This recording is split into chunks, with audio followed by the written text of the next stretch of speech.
Je suis d'accord avec la réponse du chef de l'État parce que c'est un chef d'État qui parle, c'est le président du Faso qui parle. Il faut que les Burkinabés aient sa position claire. Et il a affirmé clairement.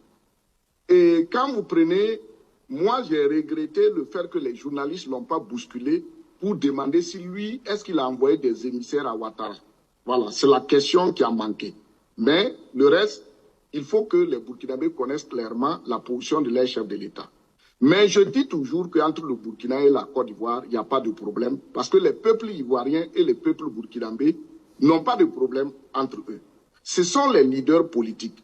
Et ce qui a fait que le Burkina Faso et la Côte d'Ivoire sont rentrés en conflit de peuples, c'est la carte de séjour. Aucun analyste, aucun historien ne peut souligner un problème entre les peuples ivoiriens et burkinabés avant la carte de séjour. Bien au contraire, on a utilisé le Burkina pendant la colonisation pour envoyer la main-d'œuvre en Côte d'Ivoire parce que tous les peuples ivoiriens étaient en lutte. On ne le dit pas souvent. Les Ivoiriens ont longuement résisté à la colonisation. C'est pourquoi il a fallu une main-d'œuvre extérieure pour mettre en place, mettre en valeur la colonie, le cacao, les cafés et autres. Voilà. Et la carte de séjour, les gens ne font pas d'analyse approfondie là-dessus. Quand Ouattara avait introduit ça, et on a dit ça a aidé à soigner l'économie ivoirienne, les gens n'ont pas tenu compte de l'aspect historique et anthropologique. À l'époque, il était Premier ministre. Voilà, il était Premier ministre. Les gens n'ont pas tenu compte de l'aspect historique et anthropologique. Anthropologique, pourquoi? Parce que la culture des peuples, comment les peuples vivaient entre eux. La carte de séjour est venue casser les liens sociaux, culturels, de mariage qui existaient entre nous, parce qu'en ce moment, tous ceux qui vivaient en Côte d'Ivoire étaient obligés d'avoir 2 pièces d'identité, de leur pays d'origine et pour la Côte d'Ivoire. Et les politiques ont manipulé ça. Alors que tout de suite, où l'on parlait de Blé Goudé et puis Gbagbo. Non, moi je le dis haut et fort, Laurent Gbagbo n'a rien contre le peuple burkinabé parce que ce que le Burkina a apporté à Laurent Gbagbo, s'il doit parler nous-mêmes, on l'aura honte. Gbagbo est très reconnaissant au Burkina Faso parce que c'est le Burkina qui l'a hébergé dans son exil.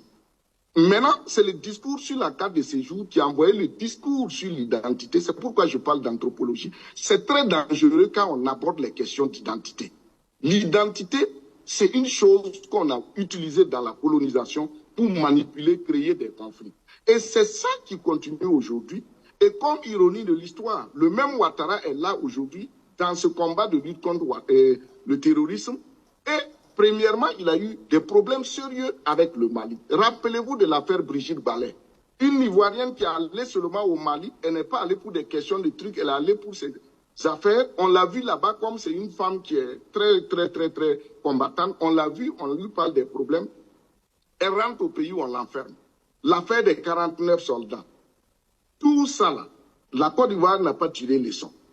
Maintenant, quand le capitaine Ibrahim Traoré est arrivé, dans sa volonté politique, on se retrouve encore avec des problèmes avec le même Ouattara.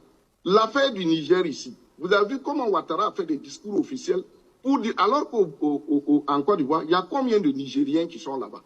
Et j'ai toujours dit que le Niger, là, c'est un peuple, ils ne font pas de bruit. Les Nigériens sont dans votre pays, vous n'allez même pas les entendre.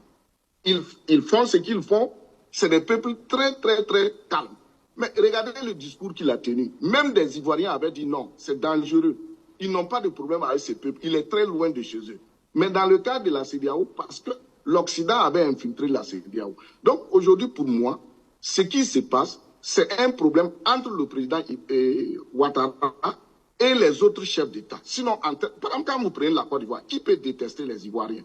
C'est la Côte d'Ivoire qui apporte la joie en Afrique de l'Ouest.